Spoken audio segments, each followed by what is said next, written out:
Peggy Loop, j'ai 49 ans. J'ai co-repris Hydrosystème, qui est une société qui travaille dans le domaine de l'hydraulique mobile et l'hydraulique industrielle. Vente, maintenance, réparation, conception, assemblage de systèmes hydrauliques. Frédéric Perrault, 52 ans, basé sur 6 agences, donc 5 présentes en métropole et une sur l'île de la Réunion, donc pour pouvoir là se diversifier sur l'hydraulique navale. J'ai créé ma première start-up en 98, j'en ai eu plusieurs. C'était des super aventures, donc forcément en start-up on part tout seul et puis on finit un peu plus gros. Je les ai à chaque fois vendus puisque je suis plutôt un créateur d'entreprise. Je suis un développeur évidemment, mais en tout cas cette partie création, c'est une partie qui m'intéresse beaucoup. Et puis finalement, au hasard de la vie dans le parcours, j'ai fait des rencontres qui m'ont amené à un moment à bifurquer pour retourner vers les grands groupes.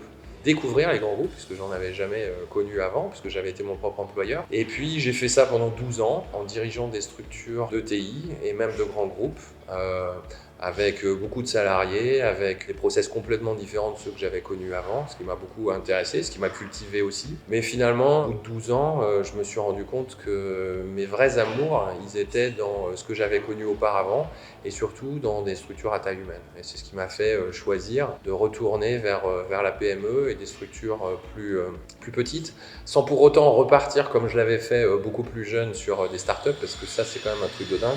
Et donc en partant déjà d'une base établie, d'une société établie, ça me semblait plus naturel et plus accessible. Dès la sortie de l'école, j'avais dans un coin de ma tête d'un jour de créer ma boîte, ou en tout cas de devenir entrepreneuse, et en même temps, je venais pas d'un milieu où c'était une évidence. À cette époque-là, c'était facile de rentrer dans des grands groupes. Je suis rentrée dans un grand groupe, puis dans un autre, etc. J'ai fait une grosse partie de ma première partie de carrière à l'international, et ça, pour le coup, ça a été d'une richesse énorme. J'ai beaucoup appris, d'abord dans l'automobile, ensuite l'industrie de l'emballage à l'étranger, sur des rôles multinationaux, etc. Et donc ça m'a permis de découvrir énormément de choses et de m'enrichir énormément tout au long de mon parcours. 25 ans en gros, emballage, après maintenance ferroviaire.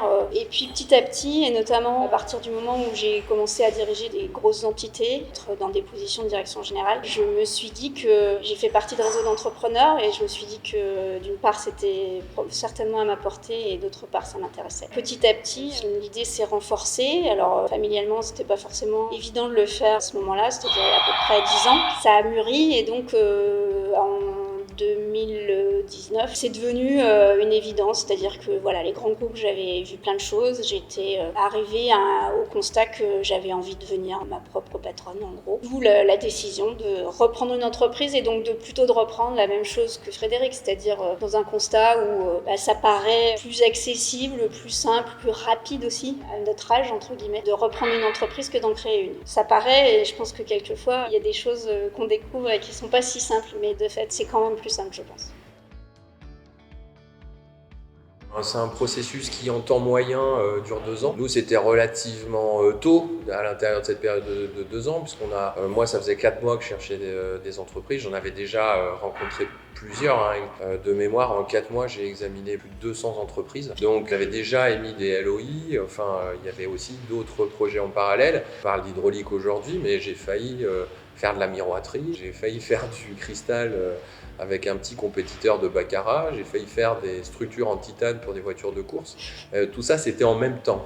Donc, vous mélangez ça et vous êtes juste dans un checker de dingue. Donc ça, c'est le souvenir que ça me laisse.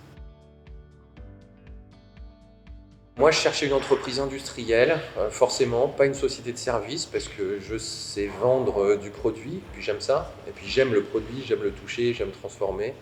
Dans le service, on est déjà sur l'immatériel, donc c'est quand même beaucoup plus compliqué. Ou en tout cas, c'est un métier que je connais pas, donc je cherchais vraiment une entreprise de produit. Une PME qui soit d'une taille certaine, déjà un peu établie, de sorte à ce qu'on ne reparte pas à zéro en mode start-up.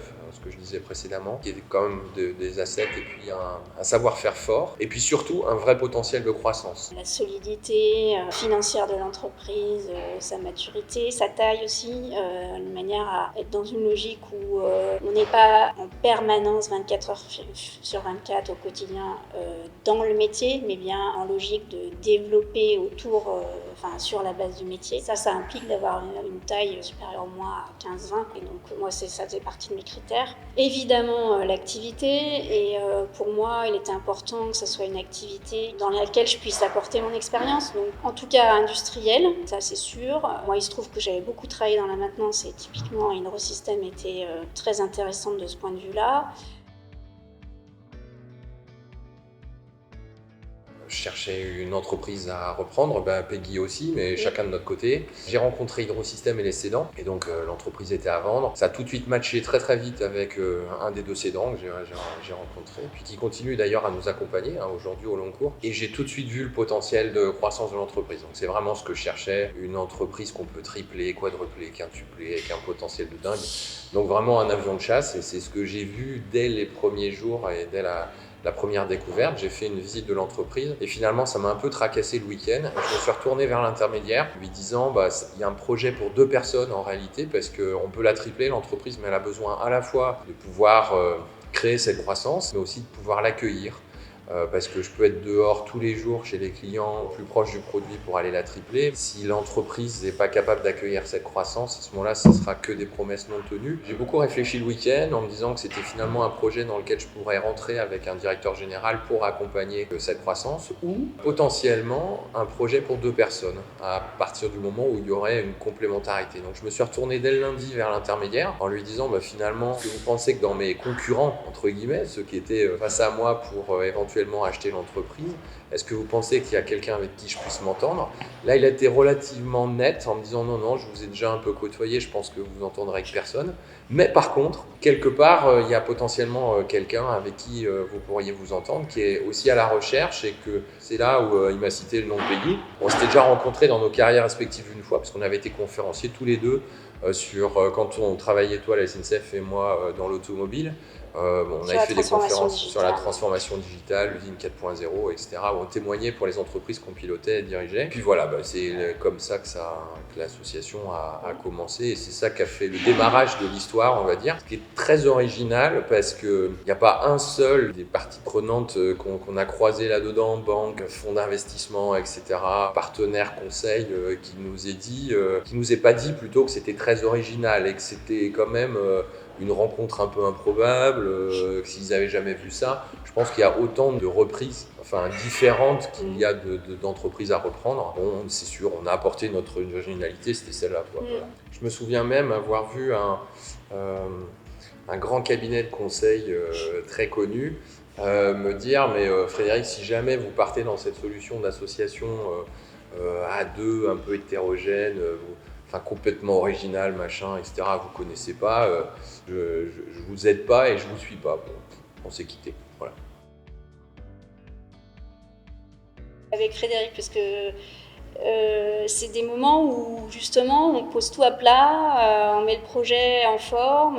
Les moments aussi où on a des OK des banques, c'est quand même sympa. C'est des vraies victoires. La signature de la LOI, les moments en gros où à la fois on construit et on réussit. Les pires, c'est les moments où on se retrouve, ça frite un maximum. Si déjà on n'avait pas franchi ces étapes-là, c'était pas la peine d'avancer.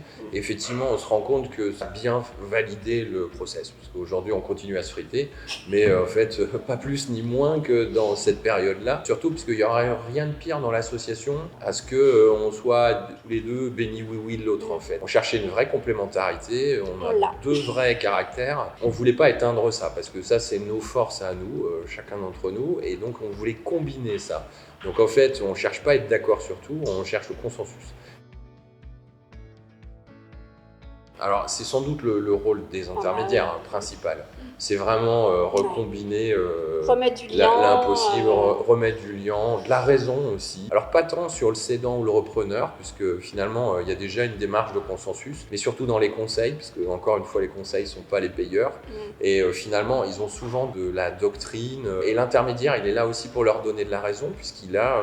lui il a intérêt au consensus. Il a intérêt au consensus, il a un intérêt partagé entre le cédant et les repreneurs, et puis il a de l'expérience. Les conseils peuvent venir sur ce terrain de l'expérience en disant écoutez, vous êtes repreneur, vous êtes cédant, moi j'ai de l'expérience, je sais, j'en fais tous les jours. On avait tous les deux aussi des expériences d'acquisition de boîtes quand on était dans les groupes, etc. Donc en fait, ils ne pouvaient pas nous raconter non plus n'importe quoi, mais en tout cas, ils jouent assez facilement sur cette corde sensible. Et avoir l'intermédiaire au milieu qui sache dire on raconte pas n'importe quoi non plus, puisque moi c'est mon métier, je fais ça tous les jours, ça c'est un plus qui est hyper important. Il n'y aurait pas eu d'intermédiaire, c'était pas possible. On serait allé au clash. Évident.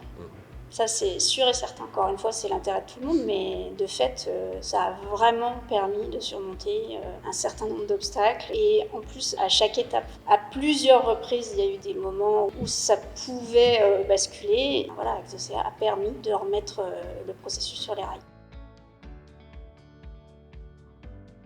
Le développement industriel et le développement humain qui va aller avec le développement commercial, notamment, qui prend en charge. Je m'occupe de la partie interne, de la gestion interne de l'entreprise, avec toutes ses dimensions, et la structuration, l'industrialisation de notre activité.